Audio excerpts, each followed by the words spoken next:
जब टूटने लगे हौसले, यह बात याद रखना, बिना मेहनत के तक तो ताज हासिल नहीं होते। ढूंढ लेना अंधेरों में मंजिल अपनी, क्योंकि जुगनू कभी रोशनी के मोहताज नहीं होते। Welcome back in examiner and very good morning. चलिए शुरू करते हैं आज की क्विज। दोस्तों क्विज का पहला क्वेश्चन है, बेला डेला किसके लिए प्रसिद्ध है? तो दोस्तों इसका करेक्ट आंसर है लोहे एस के लिए। किसके लिए प्रसिद्ध है दोस्तों?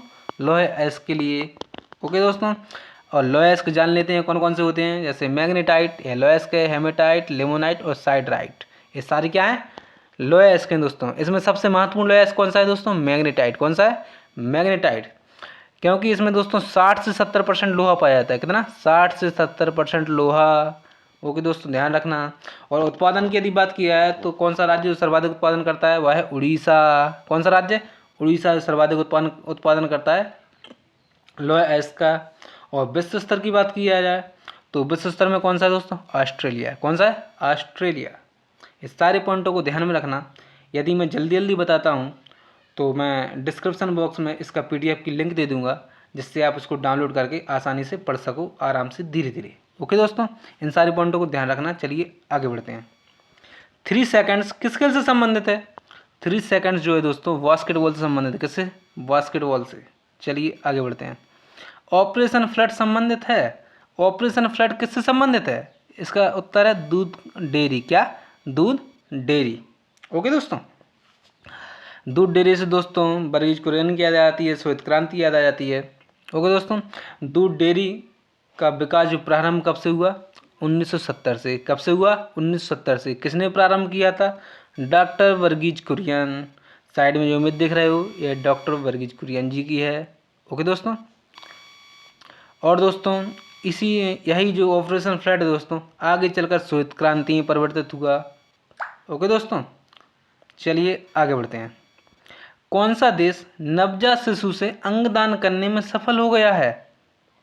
दोस्तों इसका करेक्ट आंसर क्या है? यूके। ओके दोस्तों, चलिए आगे बढ़ते हैं। बहुत इंपॉर्टेंट क्वेश्चन है, याद रखना। गायत्री मंत्र किस पुस्तक से लिया गया है? गायत्री मंत्र दोस्तों बहुत ही कॉमन सा क्वेश्चन है और कई बार एग्जाम में पूछा जा चुका है। इसका उत्तर है ऋग्वेद। क्या? ऋग्वेद। चलिए आगे बढ़ते हैं। इंटरनल इंडिया किसकी रचना है?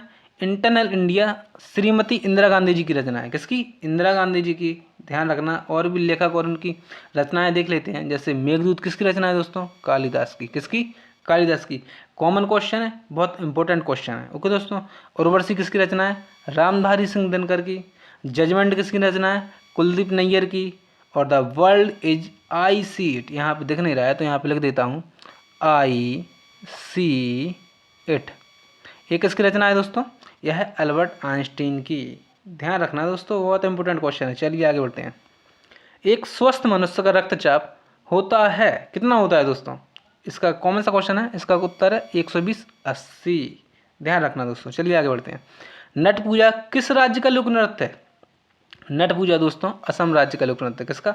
असम राज्य का। चलिए आगे बढ़ते हैं। इसी तरीके से और भी लोक नृत्य देख लेते हैं, जैसे कजरी किस राज्य का लोक नृत्य है? उत्तर प्रदेश का। गणगौर किसका लोक नृत्य है? राजस्थान का। बहुत इंपॉर्टेंट क्वेश्चन है दोस्तों। गिद्दा किसका लोक नृत्य है? पंजाब का। खेल भोपाल किसका लोक नृत्य है? असम का। और डिंडी महाराष्ट्र। सारे ध्यान रखना दोस्तों। एक अभी भी जो करंट्स में पेपर चल रहे हैं उसमें भी पूछे आ रहे हैं, हमेशा से पूछे जाते हैं, आगे भी पूछे जाएंगे। चलिए आगे बढ़ते हैं। शरीर का तापक्रम कहाँ नियंत्रित होता है? शरीर का तापक्रम दोस्तों हाइपोथैलेमस में।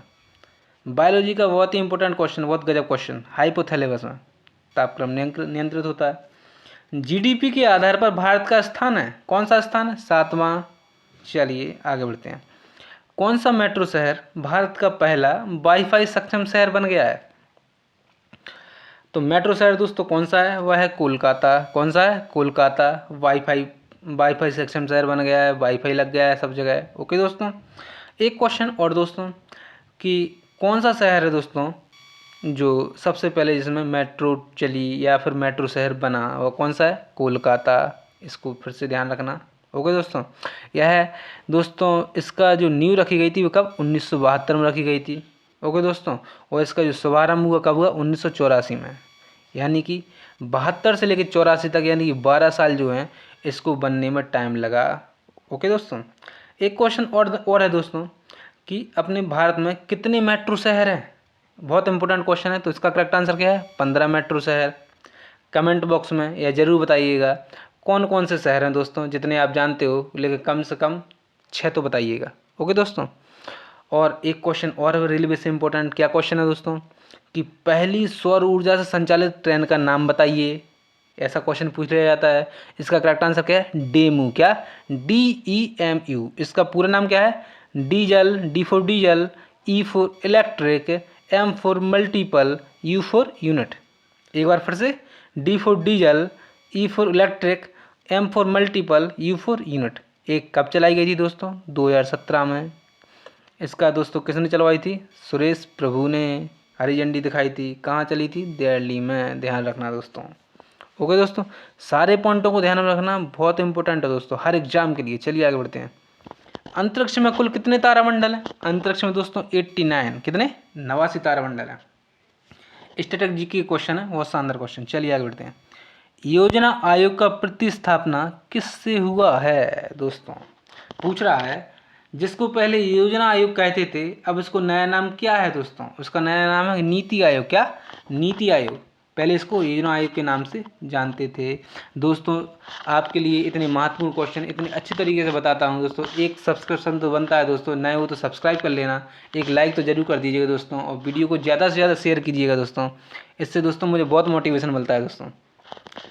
चलिए आगे बढ़ते हैं। हाल ही में विश्व वन्यजीव दिवस कब मनाया गया? विश्व वन्यजीव दिवस कब मनाया गया दोस्तों? अभी मनाया गया था 3 मार्च को। ध्यान रखना, हर साल 3 मार्च को मनाया जाता है। चलिए आगे बढ़ते हैं। लास्ट क्वेश्चन है दोस्तों। इस क्वेश्चन को दोस्तों बहुत सारे लोग इंतजार करते हैं। रीजनिंग का क्वेश्चन है, इसके साथ में टिप्स एंड ट्रिक्स बताता हूं दोस्तों। चलिए इस क्वेश्चन को सॉल्व करते हैं। क्वेश्चन क्या है? दिए गए विकल्पों में से विषम संख्या को चुनिए। विषम संख्या को चुनना है दोस्तों। विषम मतलब एक ऐसी संख्या है जो बाकी तीनों से क्या डिफरेंट होगी। ओके दोस्तों। अब डिफरेंट कई मायनों में हो सकती है। चलिए ये जो संख्या दिख रही है उनसे मालूम चल रहा है स्क्वायर्स और घन के मामले में डिफरेंट है। चलिए देखते हैं। 2401 जो संख्या है वह क्या है? 49 का स्क्वायर है, यानी स्क्वायर है। 1296 किसका है? 36 का स्क्वायर है। और ये जो 625 वो किसका स्क्वायर है? 25 का स्क्वायर है। और जो 512 ये तो स्क्वायर हो ही नहीं सकता, पहले ही बता चुका हूँ ना। कैसे? जिस संख्या का इकाई अंक 2 हो, 3 हो, 7 हो, 8 हो। क्या? जिसका इकाई अंक कितना? 2, 3, 7, 8, वो कभी स्क्वायर नहीं होता। ध्यान रखना, मैंने बताया था ना। तो ये तो स्क्वायर है नहीं, तो ये फिर क्या है? ये फिर दोस्तों ये है घन। किसका घन है? 8 का घन। किसका? 8 का क्यूब। इसलिए ये डिफरेंट है, इसलिए करेक्ट आंसर क्या होगा? 512। चलिए समय हो चुका है, अंतिम विदाई समय हो चुका है विदाई लेने का। और कल फिर मिलते हैं नए मोटिवेशनल थॉट्स के साथ, नए जानकारियों के साथ शाम 6 बजे। तब तक के लिए नमस्ते, जय हिंद, जय भारत।